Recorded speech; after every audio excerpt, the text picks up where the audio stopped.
কি আজকে এত বেলা হতে চললো কিন্তু সবাই এখনো পর্যন্ত এলো না। এই সব হলো কুঁড়েমির লক্ষণ মহারাজ। আপনি একদিন যারা যারা দেরি করছে তাদের চাপকে দেবেন, তাহলেই সব সিধে হয়ে যাবে। আর বলবেন না মহারাজ, আজকে গিন্নি কাঁচা লঙ্কা দিয়ে কুচো চিংড়ির ঝালটা যা বানিয়েছিল না, খেতে খেতে দেরি হয়ে গেল। গোলগাপ্পি দেওয়ার আর জায়গা পাও না না? বিশ্বাস করুন, সত্যি খুব ভালো রান্না করেছিল গিন্নি, তাই আবার আরেক হাঁড়ি ভাত চড়াতে বললাম। আর সেটা খেয়ে আসতেই তো দেরি হয়ে গেল। আরো এক হাঁড়ি? মহারাজ কিছু মনে করবেন না, এই পাঠশালা বন্ধ করে সব গুছিয়ে তবে এলাম। সুপ্রভাত মহারাজ। সুপ্রভাত মহারাজ। প্রভাত আজকে আর শুনেই, তোমরা সবাই এত কুঁড়ে হয়ে গেছো যে কি বলবো। মহারাজ, এই কুঁড়েমির আসল কারণ হচ্ছে চর্বি। কথায় আছে, যত বেশি চর্বি তত তাড়াতাড়ি মরবি। আপনি কি বলতে চাইছেন মন্ত্রী মশাই, যে আমি তাড়াতাড়ি মরে যাব আর আপনি মজা দেখবেন? ঠাকুর ঘরে কে, আমি তো কলা খাইনি ব্যাপার হয়ে গেল। গোপালের একদম মোক্ষম জায়গায় আঘাত লেগেছে, যাকে বলে ওই আঁতে ঘা। তুমি বেশি কথা বলো না বৈদ্য, ছুঁচ করে চালুনির বিচার। হ্যাঁ, বৈদ্য তো দেরি করেই এসেছে। আমার মনে হয় প্রত্যেককে এমন ভাবে প্রশিক্ষণ দেওয়া দরকার যাতে তারা একটু চনমনে হয়ে ওঠে। হ্যাঁ মহারাজ, তাহলে আগামীকাল থেকেই শুরু হোক ব্যায়াম আর অস্ত্র শিক্ষা। হ্যাঁ, কুঁড়ে থাকলে রাজ্যের কোনো বিপদ আপদেই সভাসদেরা কাজে আসবে না। ঠিক বলেছেন মহারাজ। তাহলে আর দেরি কেন, চলো সবাই এখনই আমরা মাঠে যাই। এই তো মহারাজ ভরপেট খেয়ে এলাম, এখনই মাঠে? ও সব অজুহাত দিয়ে লাভ নেই, চলো চলো চলো।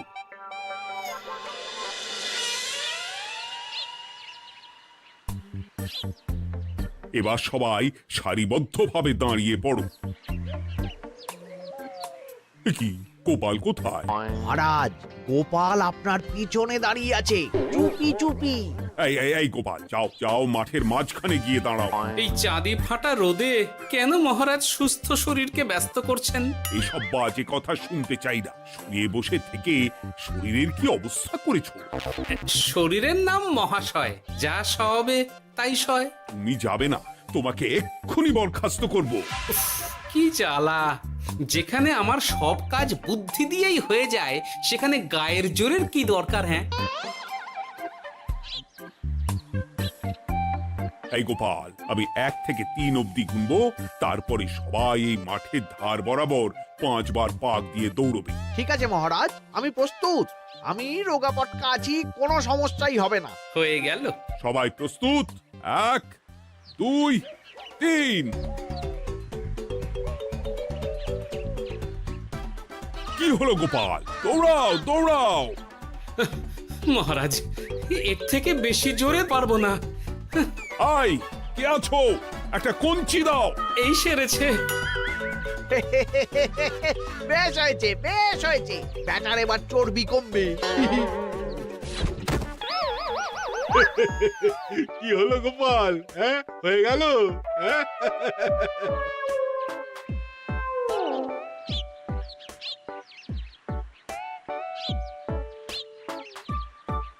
এই গুলটে, উঠি, আমাদের দাদু উল্টে গেছে। হ্যাঁ, তাই তো দেখছি। চল চল গিয়ে দেখি। উফ, চেহারার কি অবস্থা বানিয়েছো গোপাল, হ্যাঁ? এতটুকু দৌড়তে গেলেই চিটপটাং। তাড়িয়ে দিন মহারাজ, এরকম বেঢপ চেহারা সভাসদকে আমাদের দরকার নেই। না না, তা বললে হবে নাকি গোপাল, তুমি এক্ষুনি বাড়ি চলে যাও, কালকে আবার মাঠেই দেখা হবে। এই দাদু, বাড়ি চলো। ওরে বাবারে!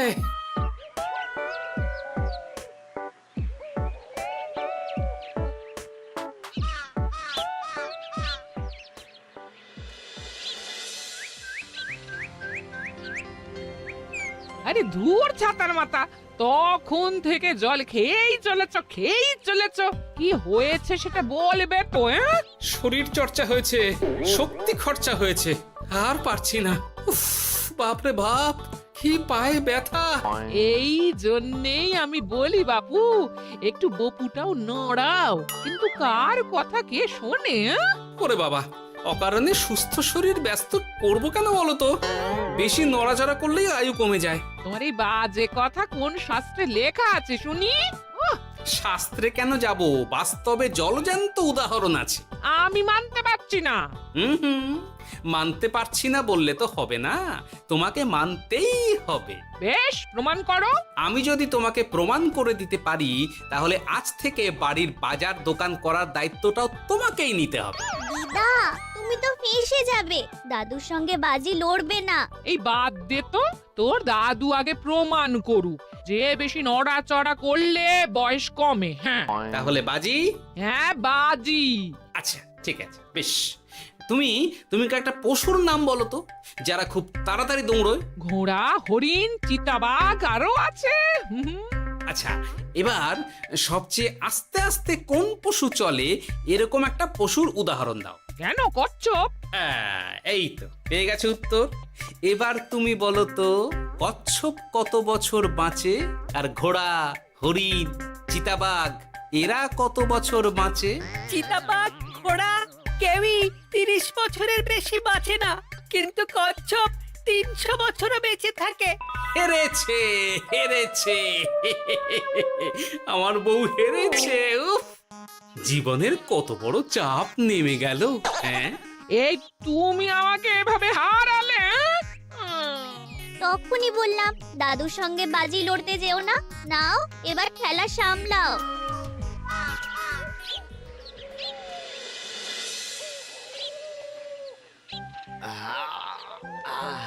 আরো ভালো করে মালিশ কর।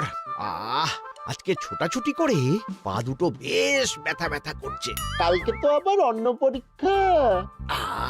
আরে আমার হালকা চেহারা আছে, সব সামলে নেব। কালকে তো অস্ত্র চালনা হবে, কালকে আমি কাঁপিয়ে দেব। কাঁপাতে তো হবেই মন্ত্রী মশাই। আমরা আপনার শরীরে এমন ঘষা মাজা করে দেব না, মনে হবে আপনি না একটা জলযন্ত্র অস্ত্র চালনা করতে যাচ্ছে। বাস এই তো চাই। ওরে বাবারে, আস্তে আস্তে। আরে বাবা, আপনার তো ইস্পাতের শরীর, ভাঙবে তবু মচকাবে না। চিন্তা করছেন কেন? ভয় পাবেন না, ভয়কে জয় করতে হবে। আরে আরে আরে, তোরা আমার কথাটার সাথে করছিসটা কি? মানুষটা মরে যাবে তো। চিন্তা করো না গিন্নি। বাবা, ওরা বলেছে আমার ইস্পাতের শরীর, ভাঙবে তবু মচকাবে না। একবার এই বুড়ো বয়সে হাত পা ভাঙলে কি সামলাবে শুনি? মন্ত্রী মশাই, আমাদের বকশিসটা দিয়ে দিন, আমরা কেটে পড়ি। বাবারে বাবা, দিচ্ছি, এনে। এত খাটানোর পরে এতেই এখন খুশি থাক। হ্যাঁ,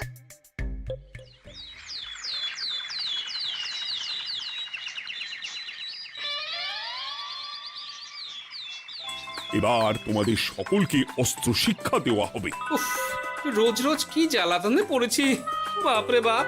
বাবা মা কাউকে ডাকার দরকার নেই, ভালো না লাগলে রাজসভা চাকরি ছেড়ে চলে যাও। মহারাজ, এটা তো উচিত নয়। যে যেটাই পারদর্শী তাকে সেটাই করতে দিন না। একটা বাঁদরকে যদি আপনি বলেন শিকার করে মাংস খেয়ে দেখা, সে কি পারবে মহারাজ? মহারাজ, গোপাল একটু বেশি কথা বলছে, ওকে আপনি বের করে দিন। আমি তোমার কথায় গলবো না গোপাল, তোমাদের সবাইকে এখন অস্ত্র শিক্ষা শিখতেই হবে। কর্তার ইচ্ছায় কর্ম, এখন তো আমার আর কিছুই বলার নেই। তাহলে আর দেরি কেন, তোমরা সবাই একটা করে ঢাল আর একটা করে তলোয়ার তুলে নাও। সেনাপতি, বলুন মহারাজ। তুমি সকলকে অস্ত্র শিক্ষা দেবে, তলোয়ার চালানো শেখাবে। এক এক করে প্রত্যেকে তোমার কাছে যাবে আর এক এক করে তুমি সবাইকে তলোয়ার চালানো শেখাবে। আচ্ছা মহারাজ, তাহলে ওই সবার প্রথমে চলে আসুন মন্ত্রী মশাই। হ্যাঁ, আমি প্রস্তুত। আমার শরীর ইস্পাতের মতো, ভাঙবো তবু মচকাবো না।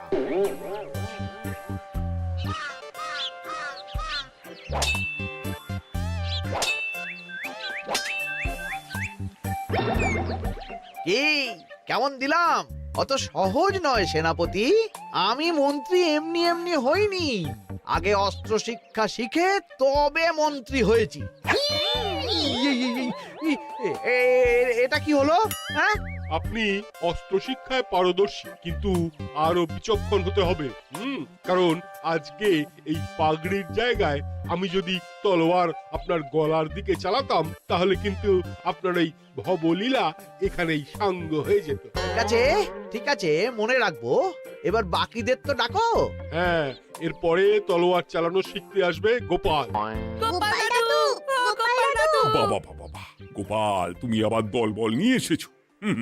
দেখি তোমার কত দম। গোপাল, তুমি প্রস্তুত হও। হ্যাঁ হ্যাঁ, আমি প্রস্তুত। ওরে বাবারে, এ তো ভয়ানক চাপের কাজ, আমাকে বেশ বেগ পেতে হচ্ছে। সামলাও গোপাল।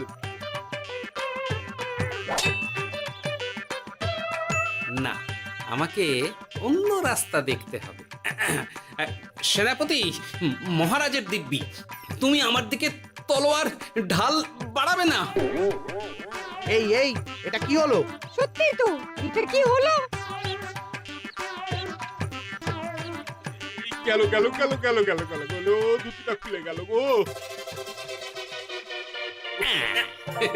দেব নাকি এবার কুচ করে কেটে? জিতে গেছি, জিতে গেছি। এটা কি হলো? শত্রুপক্ষ কখনো কারো দিব্যি শুনবে না। আর সেনাপতি, তুমি কি ওখানে দাঁড়িয়ে দাঁড়িয়ে মজা দেখছো? আমি কি করব মহারাজ, গোপাল যে আপনার দিব্যি দিয়ে দিল। গোপাল বেটা খুব চালাক। তাহলে এখন উপায়? ওসব গোপাল তোমাকে বোকা বানাবার জন্য করেছে। তুমি ধুতি ঠিক করে আবার লড়াই চালিয়ে যাও। যথাজ্ঞা মহারাজ।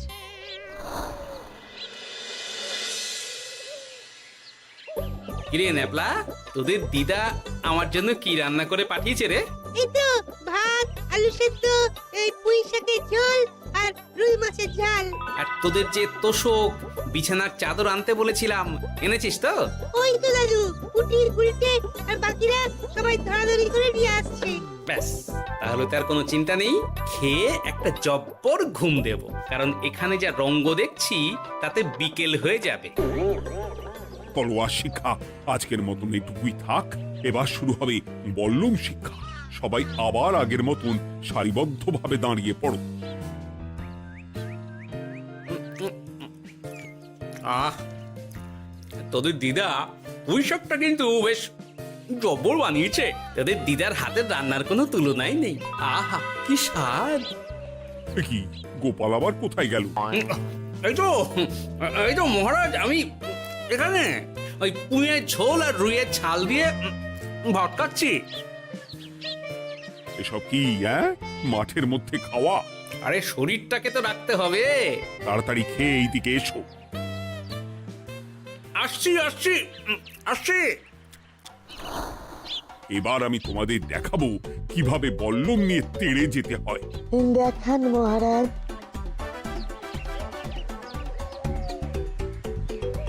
এ তো খুবই সোজা মহারাজ।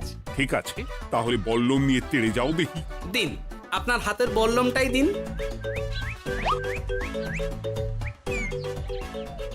আরে আরে, গোপাল তো মাঠ থেকেই চলে গেল। আমি ডেকে আনছি মহারাজ। আরে আরে, ও গোপাল, গোপাল, মহারাজ ডাকছেন, থামো থামো। মহারাজ বলেছেন বল্লম নিয়ে তেড়ে যেতে, তেড়ে গিয়ে আবার ফিরে আসতে তো উনি বলেননি। আরে এ তো মহা মুশকিল। উনি এক্ষুনি তোমাকে মাঠে ফিরতে বললেন। সেটা আপনাকে বলতে পারে সেনাপতি, আমাকে তো বলেনি। আমি চললাম।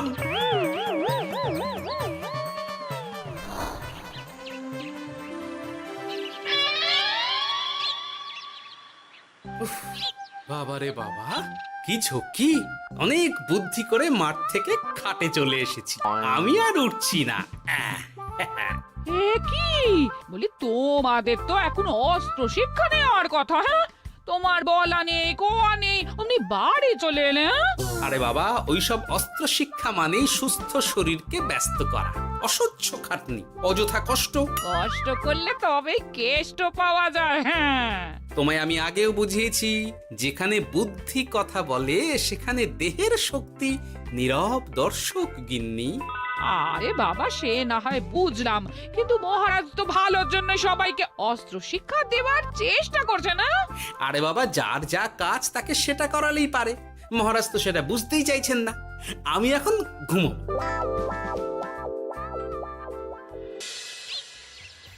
দরজা খোলো গোপাল, দরজা খোলো। গোপাল, গোপাল দরজা খোলো বলছি। ব্যাস হয়ে গেল। একটু শান্তিতে ঘুমাবো তার জো নেই। দরজা খোলো গোপাল। বলুন মহারাজ। তুমি কি পেয়েছোটা কি গোপাল? রাজসভায় দেরি করে আসবে, তারপর অস্ত্র শিক্ষার সময় ফাঁকিবাজি দেবে, এভাবে তো আর তোমাকে মনে হচ্ছে রাজসভায় রাখা যাবে না। মহারাজ, গোপাল তো মুখের কথার লোক নয়, ওকে তাড়িয়ে দিই। কেন মহারাজ? আমি কি এমন মহাপাপ করেছি যে আমাকে তাড়িয়ে দেবেন? এই যে আমার কথা শুনছো না, এটাই তোমার অপরাধ। অপরাধ নেবেন না মহারাজ। পণ্ডিতের দায়িত্ব পুজো করা, সভাকবির দায়িত্ব কবিতা বলা, সাহিত্য চর্চা করা, আর আমার দায়িত্ব হাসি মজা করে আপনার মন ভালো রাখা। কিন্তু আপনি আমাকে জোর করে যুদ্ধের ময়দানে ঠেলে দিতে চাইছেন। এটা আমার ইচ্ছে। আমিও তো মহারাজ ইচ্ছে করলেই অনেক কিছু করতে পারি। চোখ বন্ধ করে লক্ষ্য ভেদ করতে পারি, শুধু বুদ্ধি দিয়ে। আরে বাহ, এত বড় কথা! তাহলে মহারাজ, ওকে বলুন পরীক্ষা দিতে। কি পরীক্ষা? আমি একটা ঘরে বর্ম পরে দাঁড়িয়ে থাকবো। তোমার হাতে অস্ত্র দেব, আমার মাথায় একটা আপেল থাকতে হবে, আর তুমি কিভাবে আমার মাথা থেকে ওই আপেল ফেলতে পারো দেখব। এ তো খুবই সোজা। কি গোপাল, তাহলে লড়বে নাকি বাজি? হ্যাঁ, লড়তে রাজি আছি। তাহলে আজ রাতেই হয়ে যাক পরীক্ষা। যদি এই পরীক্ষায় উতরে গেলে তো ভালো, নইলে তোমার চাকরিটা গেল। গোপাল, তুমি পারবে তো? সে দেখাই যাবে। আজ রাতে তাহলে রাজবাড়িতে দেখা হচ্ছে। যদি আমি এই পরীক্ষায় বিফল হই, তাহলে আমার চাকরি আপনি কেড়ে নেবেন। আর যদি সফল হই, তাহলে মন্ত্রী মশাইকে শাস্তি দেবেন। আমি নিজে সারা কৃষ্ণনগরে নাক্ষত দেব। বেশ, দেখা যাক।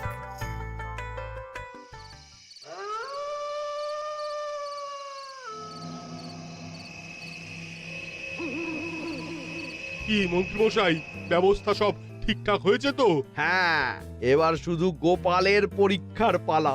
আমি তাহলে বাইরে গেলাম, গোপালকে পাঠিয়ে দিচ্ছি।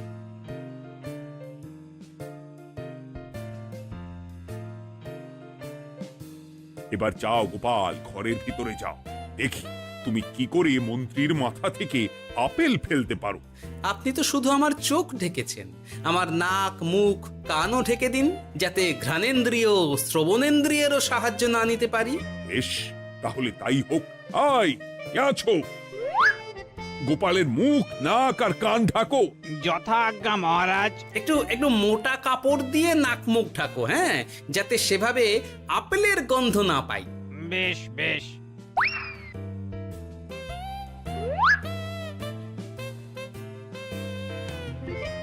যাও গোপাল। গোপাল, এবার তোমার চাকরি গেল। এবার তুমি কি করবে? কি করবে? দৌড় ঝাঁপে ফাঁকিবাজি? হ্যাঁ?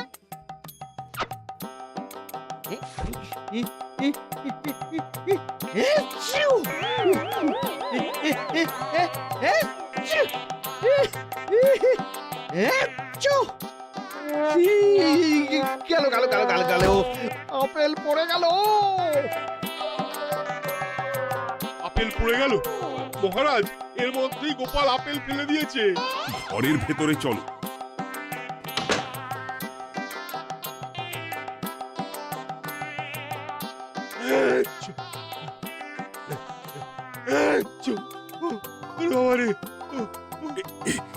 কি ওরে বাবারে বাবা, কি ঝাঁজ! ওরে বাবারে বাবা। কি মহারাজ, দেখলেন তো গোপালের চমক? অস্ত্র ছাড়াই আপেল ফেলে দিলাম। কি, এটা তো তুমি নীতি বিরুদ্ধ কাজ করেছো। সারা ঘরে নস্যি ছড়িয়ে দিয়েছো। মহারাজ, হাঁটতে গিয়ে আপেল পড়ে গেছে। এবার সারা কৃষ্ণনগরে নাক্ষত দিতে হবে। সত্যি সত্যি গোপাল, বুদ্ধিতে তোমার জুড়ি মেলা ভার। আমার নাম গোপাল ভাঁড়। একটা কথা মনে রাখবেন, কেউটে সাপের লেজে পা দেবেন না, আর গোপালের কাজে বাধা দেবেন না। যে কাজ বুদ্ধি দিয়ে করা যায় তার কাছে শক্তি ছোট্ট শিশু মাত্র। সত্যি গোপাল, আজ তুমি সেটাই প্রমাণ করে দিলে। আর আজ থেকে তোমাকে তোমার ইচ্ছার বিরুদ্ধে খাটাবো না। তুমি খাও দাও ভুড়ি বানাও। যার যা কাজ সে তাই করবে। যেমন এখন মন্ত্রী মশাই নাক্ষত দেবেন। হ্যাঁ, ভুল করে বাজি ধরে ফেলেছি, এখন নিজেই চাপে পড়ে গেলাম। তাহলে আর দেরি কেন? নাক্ষত এখন থেকেই শুরু হোক। কৃষ্ণনগরের রাস্তা শেষ হতে হতে সকাল হয়ে যাবে।